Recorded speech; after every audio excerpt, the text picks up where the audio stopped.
قاسم بن حسن علیہ السلام۔ ان کی والدہ کا نام رملہ ہے۔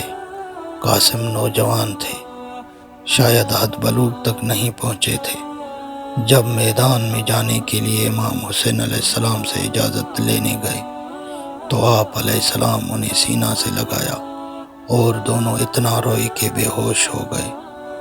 مختصر یہ کہ امام حسین علیہ السلام سے جنگ کی اجازت طلب کی، آپ نے اجازت نہ دی، لیکن قاسم علیہ السلام نے کسی طرح آپ علیہ السلام سے اجازت حاصل کی اور میدان میں آئے۔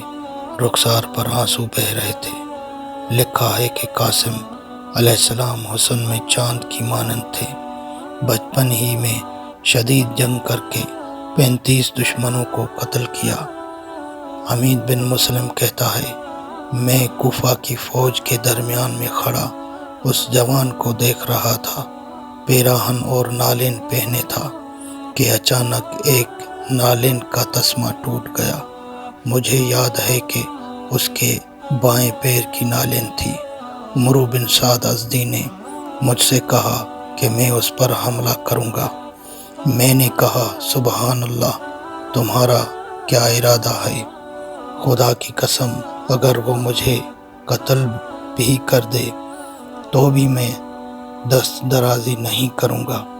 جس گروہ نے اسے گھیر رکھا ہے وہی کافی ہے۔ اس نے کہا، میں اس پر حملہ کروں گا۔ اس نے قاسم علیہ السلام پر حملہ کر کے سر پر ایک ضربت لگائی جس سے وہ منہ کے بل زمین پر گر پڑے۔ آواز دی، یا ماں! امام حسین علیہ السلام فوجوں کی صفوں کو چیرتے ہوئے قاسم علیہ السلام کے سرہانے پہنچے اور قاسم علیہ السلام کے قاتل پر حملہ کیا۔ اس نے ہاتھ پر وار روکا جس سے اس کا ہاتھ کہنی سے کٹ گیا۔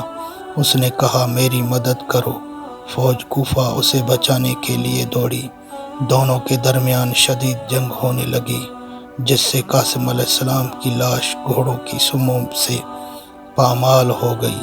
میدان کی فضا گرد و غبار سے پر ہو گئی۔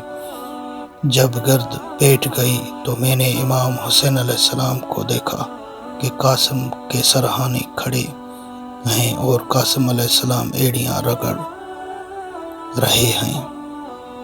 امام حسین علیہ السلام نے فرمایا، یہ بات تمہارے چچا کے لیے کتنی تکلیف دہ ہے کہ تم انہیں مدد کے لیے پکارو اور وہ کچھ نہ کر سکیں، اور اگر کچھ کر سکیں تو اس کا تمہیں کوئی فائدہ نہ ہو۔ اس قوم کے شامل حال خدا کی رحمت نہ ہو جس نے تمہیں قتل کیا ہے۔ اس کے بعد امام حسین علیہ السلام قاسم کی لاش کو میدان سے لے کر چلے۔